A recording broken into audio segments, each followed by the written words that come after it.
Hello guys, welcome back. I'm actually in a thicket. A thicket is basically a tangled mess of let go piece of scrubland or a piece of ground where it's at that early stages of going back to nature. Basically, I've got hawthorn, blackthorn, which makes it pretty unpleasant to push through, stinging nettles and brambles, and some elder, which it never seems to produce elderberries in here, because quite simply I think it's so light starved. And do get deers in here though, but putting that to one side, it's not the most pleasant piece of ground to be on and be in. But I'm here because what I'm going to do is I'm going to find some sticks and I'm going to bend them in the shape of a shepherd's crook, and I'm going to cable tie them off. This method I was told about many years ago, and I did go and try it with some string.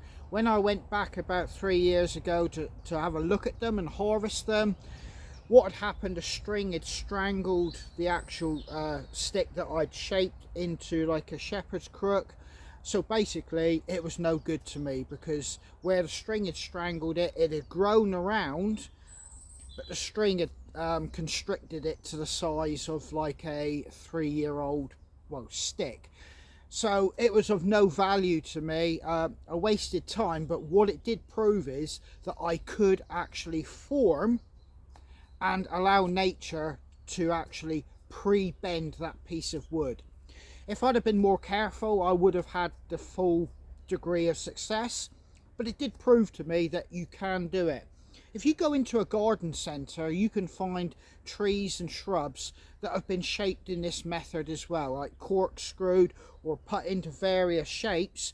That'll be using like wire mesh, wire, canes, and being tied up so the actual plant or tree will grow in whatever shape it's being trained to grow in. This is nothing new. Ancient cultures have used this type of method, which is basically pre-forming a stick and allowing the wood to grow into the shape that you want. It's well known. You don't see a lot of it on stick making channels or woodworking channels, but I'm going to give it a go again. I don't have a time machine, so I can't take us like 3 years into the future. This is obviously a long-term project for me, and if you were to do the same, it's obviously a long-term project for you. But you have to start, and that's what I'm doing today. I'm going to find a few sticks, and what I'm going to do, I'm going to pre-shape them with cable ties, tie them up, and I'm going to come back every, I don't know, 5 to 6 months just to check on them and release a little bit of pressure if I feel it's strangling the tree, but still keep the shape. So while we're in here, I suppose I'm going to have a little look around, because I want to see what wildlife is in here at the minute. I haven't been here for a little while, and on top of that, what I'm going to do is find some sticks that I can start doing it. Not all sticks are equal. Some will bend and some won't very easily. It'll be down to you to find out, which ones bend. But what I have learned at this time of year is the best time to do it, because the sap is running and everything is growing and it's supple, and that's what I'm after, a supple young shoot which will bend. So yeah, I'm going to go and see what I can find in here. Now I do heat my sticks, some of them, and I will actually pre-form them and put them into the shape of a shepherd's crook. The problem is with me, and I've said it before, for every 3 sticks I attempt this with, 1 stick is successful, and I probably lose 2 through it, the back busting out.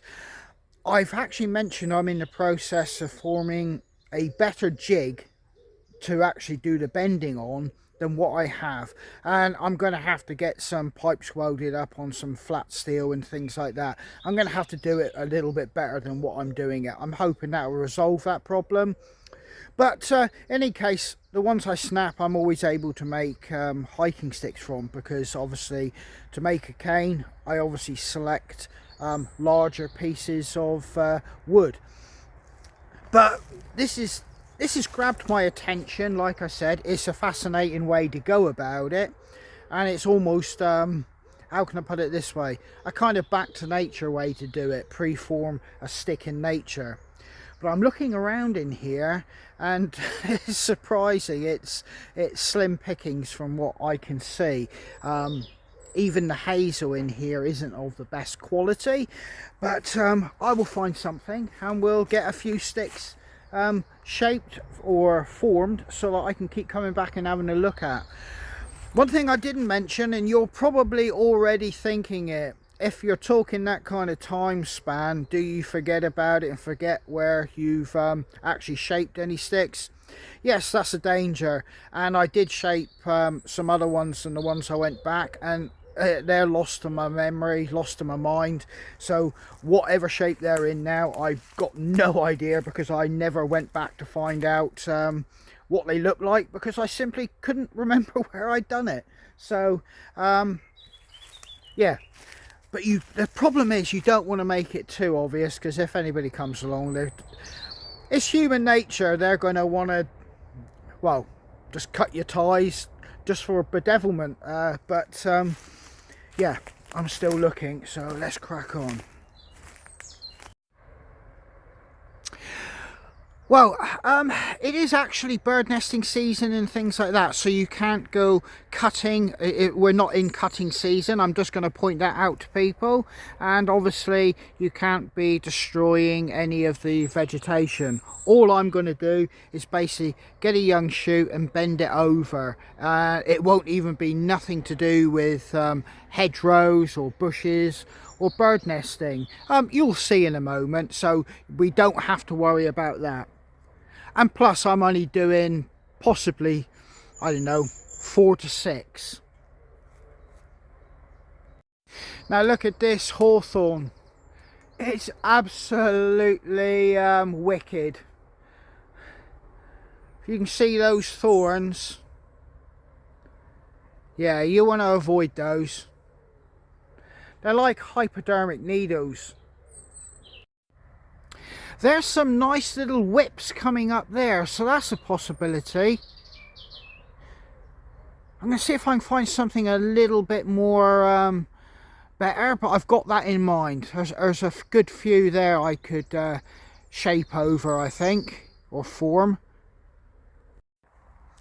Now, as for species, I'm actually looking for hazel. That's the predominant species I use. It does actually perform extremely well for a stick maker. It will bend, and it will, well, retain shape once you've bent it pretty well. Some species might not be so forgiving. They may not take readily to bending. Like I said, you'll find that out through trial and error. But yeah, I'm really struggling to find what I want. You wouldn't think so. Right, I've just seen one hazel tree here. I can see one whip there. It's tempting to go for the slightly thicker ones, but they actually are getting to the point they don't form so well. Something like that is what you're after. You can already see that will form. In a lot of respects, you can't force nature. You've got to start off small and wait the time. It's so tempting to think that you can get the bigger ones, which are probably only a season or two away from harvesting. It won't work. It's something like this. Right, let's see what we can do.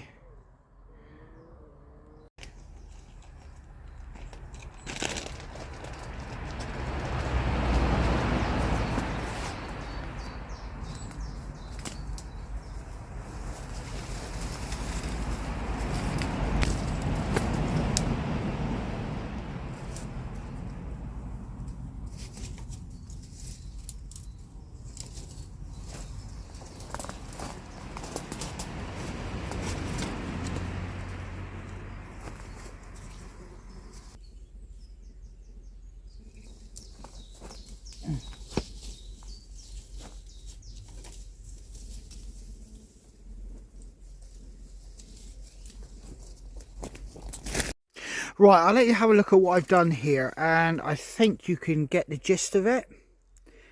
Now, there's my hand, so you can see the size of it there. I got the loop, and you can see it's just started to go over there.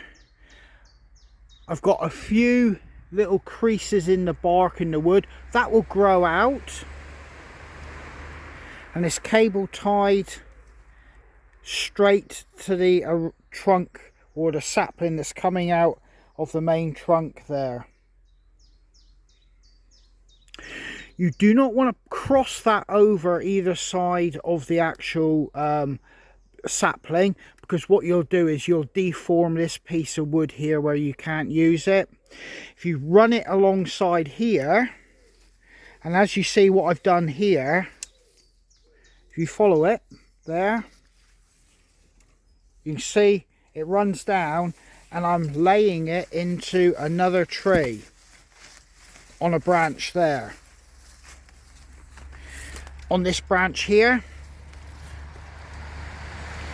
so you can see it's bent right the way round, cable tied off there. You follow it down, that's a sapling coming out the trunk, but the rest of it is going along here. It's coming along here, and I've got this piece here resting, so it's heading back up into the light. It won't move because of that. It's on a fork on the other branch there. The reason being that is this will hold firm there, but what this will do, this will start to grow, and on its own accord will start to go upwards like that. So it'll leave that and start growing up. But what that will do is it'll stop this growing into the actual shaft of your stick that you're going to take. So I'll show you in a minute, but I say this is just a very quick demo here. But yeah, nothing's been hurt. That's still living, and the rest of the tree don't need to touch.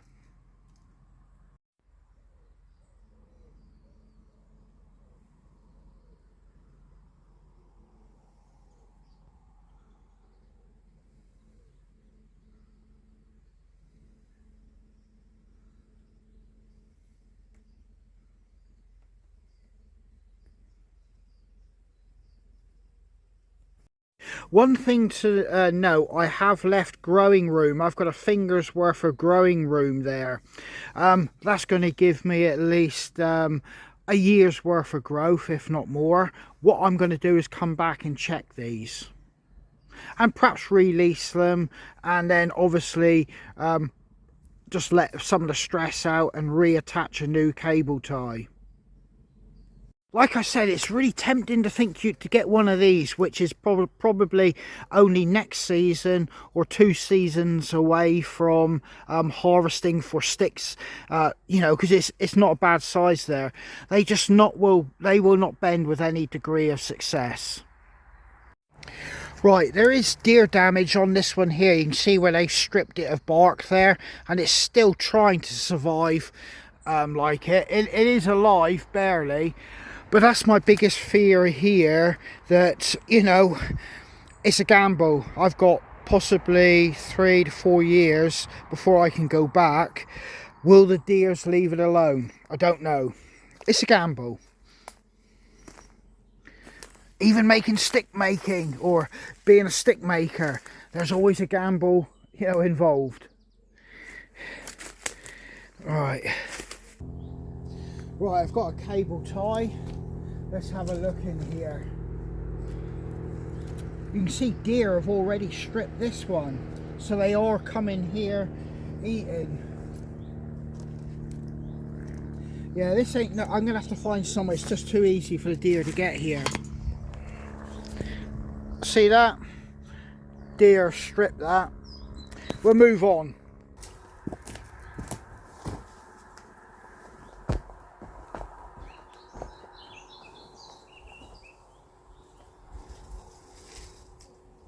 What have we got here? Got a nice small little whip there.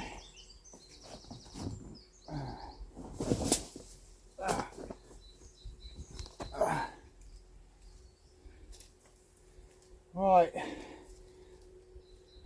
just bending it around. You'll feel if it's going to bend. Keep working the wood.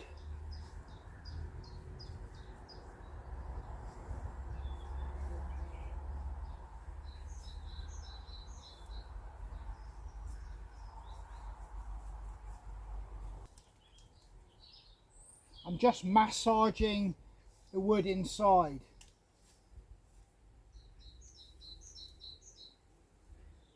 Bringing it around.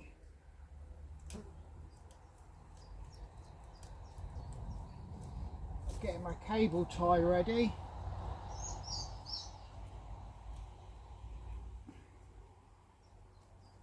Attaching it. It's quite a springy little sapling, this one.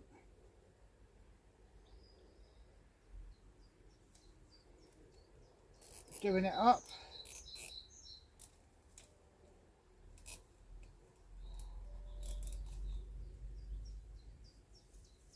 Right.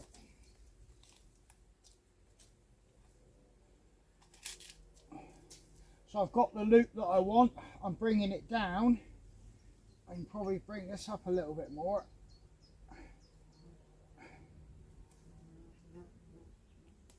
There. Nice tight loop. My fist. I've got that running down the actual wood there.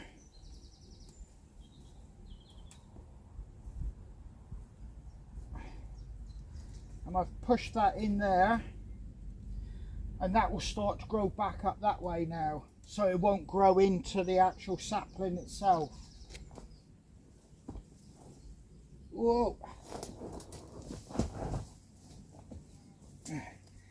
I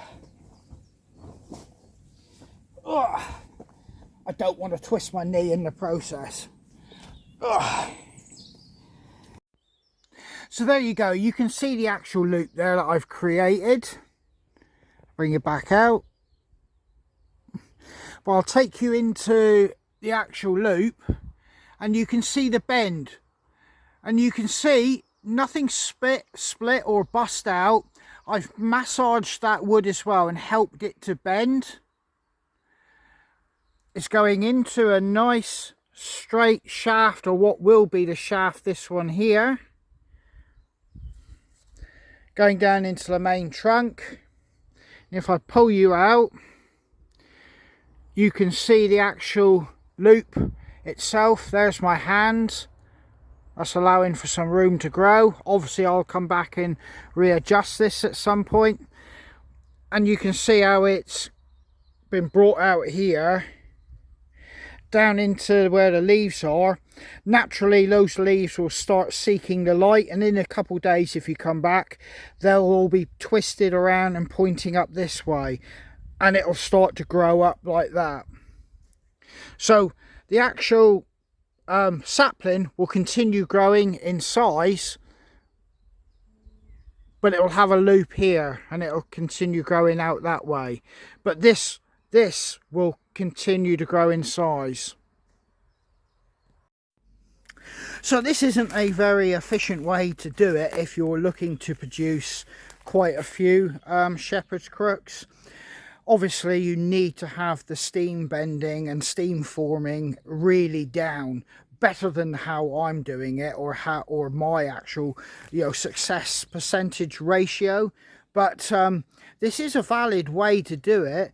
But if you're producing one or two, or you're just doing it for a project, this is a fantastic thing to do. And it's one of those things that you've just got to keep. It's years away from when you can actually harvest and start shaping. But yeah, it's kind of like you're in tune with nature. You'd have to keep coming back, adjusting it, keeping an eye on it. You're kind of like a custodian of that little sapling till you actually harvest it and create your Shepherd's Crook. Now you can see I've harvested a stick there in the past, and I've got 1, 2, 3, 4 actual runners or saplings coming off that. But this one here, I'm going to try and make a Shepherd's Crook out of this little sapling, I've got a good strong healthy one there coming, and two that this year are popped up there, so I can afford to take this one. And obviously, as you can see, there's a huge tree here it's coming from. Right, let's get myself ready, get a cable tie.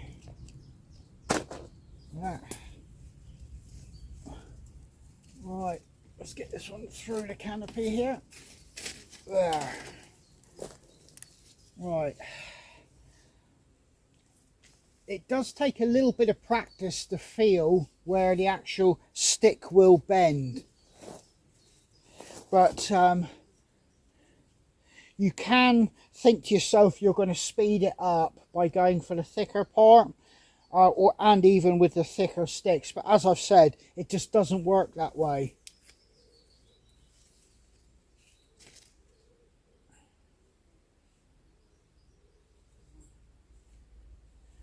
I'm just gently feeling,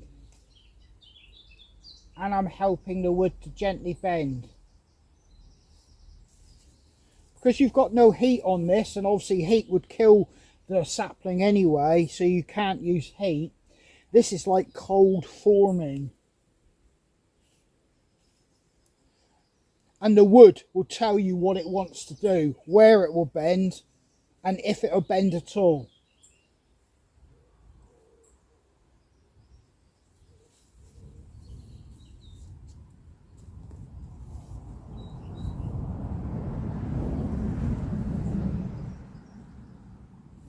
Bringing it around.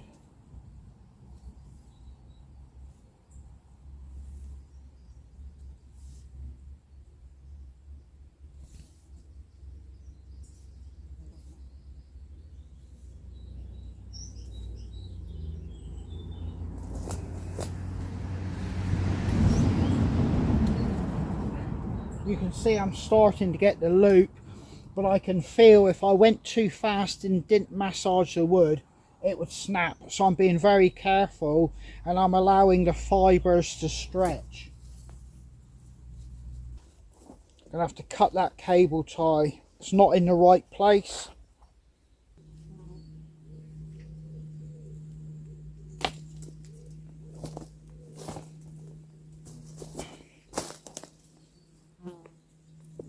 There's my cable tie there.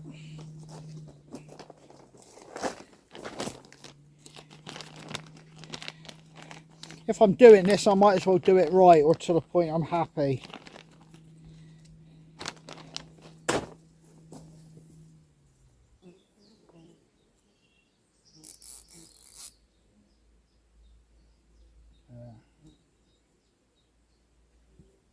Not too tight.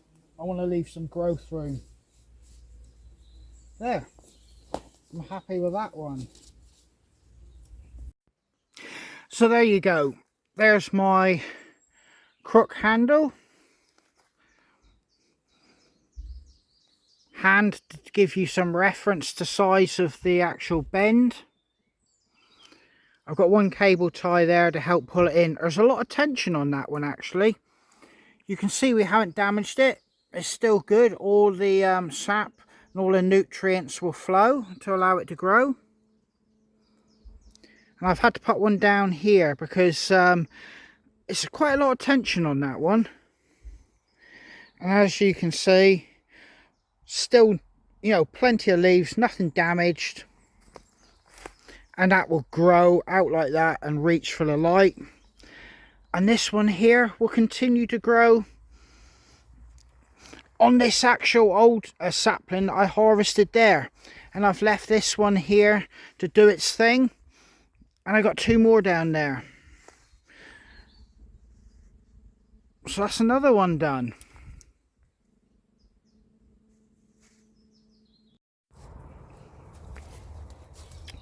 Right, let's see what we can do with this one. Right. Let's get this one down here.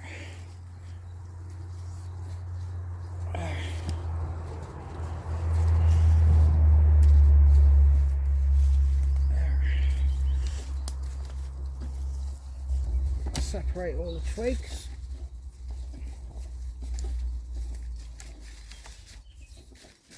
There. Right. This one's feeling very, very tense. It's got a lot of tension in this one.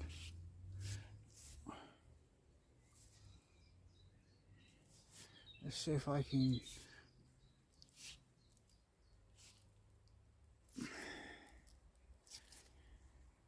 Like I say, you're almost cold forming.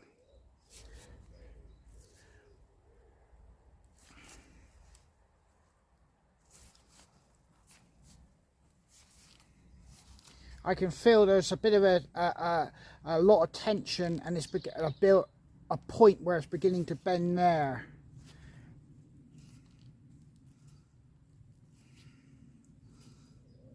Grudge, a lot of midges in here at the minute. I can feel this is about as far as I can go. It's just getting too stiff. The wood is a lot older there. So I know I'm going to have to work my bend on this piece here. Unfortunately, I've got a knot coming out there and I can feel that.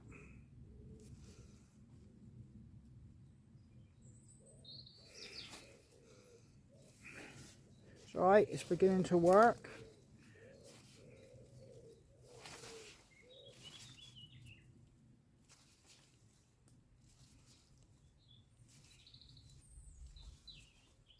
There, just keep working it. Some of this debris out of the way.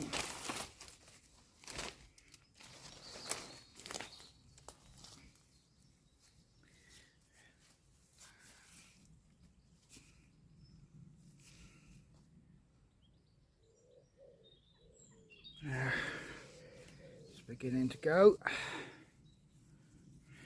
I can see, you can see the tension build up there. I've got to try and release that a little bit on that bit.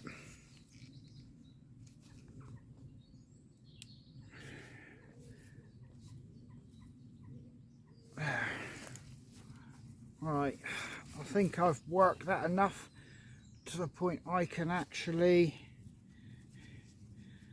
get the cable tie on now. Yep.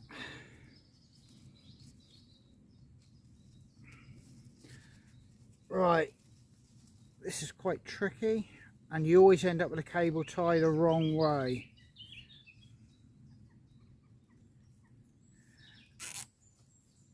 Right, move this up a bit.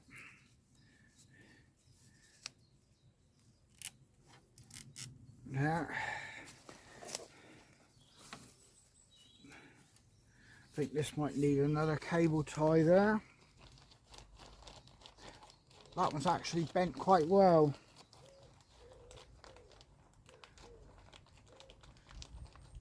Don't know if I need to pull that in a little bit more. It's probably on the bigger side. See if I can move this one up, get a bit more on it.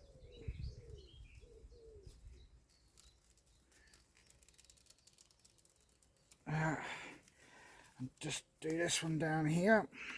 Another one.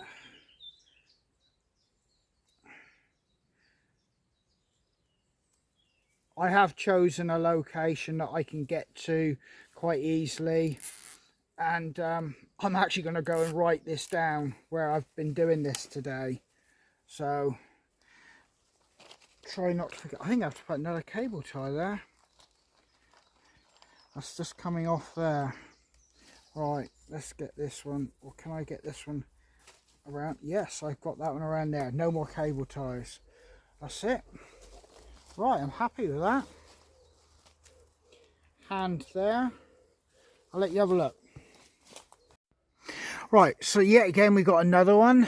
That's my hand in it there. You've got to bear in mind this will grow, and that little kink there, it will grow out and it'll smooth out itself. And obviously when we cut it, we'll be sanding and shaping all that out as well. But there you go. And you'll obviously lose it at about this point here. You'll end up cutting it, or up here. But yeah, that's another one. And as you can see, a nice, slightly longer, straighter shaft on this one. Got a kink there, so I'll have to let it grow from there and cut it off. Like I said, I've got about 4 years before, 3 to 4 years before I'll be coming back to harvest this one.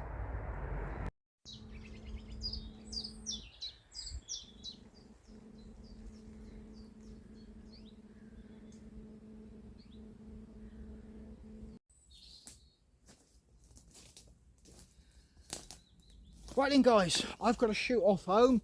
I've got to get shaved, cleaned up and in a suit to do one of my other jobs. But I've actually got 6 Shepherds Crooks pre-formed and cable tied off. I will keep coming back to this location, checking on them.